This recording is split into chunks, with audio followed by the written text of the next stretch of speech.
Дэлхийн Монгол айл соврал аян замын тэмдэглэл нэвтрүүлэг. Монголоо хайсан Монгол.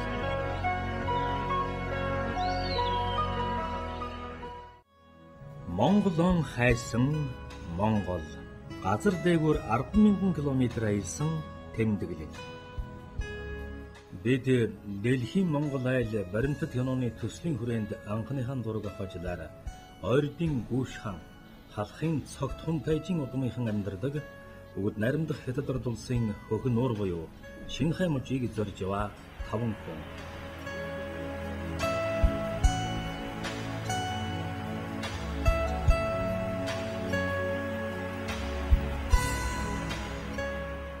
Хариугүй жаахан булгын усан данжаан машинаа суулгачихлаа. Энэ бол цайдмын хүндээ. Хүчлээхгүй ба шүү дээ. Нэг нь өдөртэй. Монголоор өдөртэй ихгүй бол чи гитар ойлгох юм байна.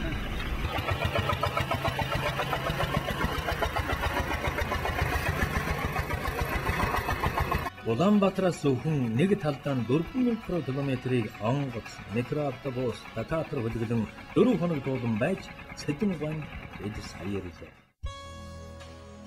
Энэ хоёр түүний аав Цэдэн бол Дэлхийн Монгол айл цуврал баримтат киноны 1-р ангийн баатар юм аа.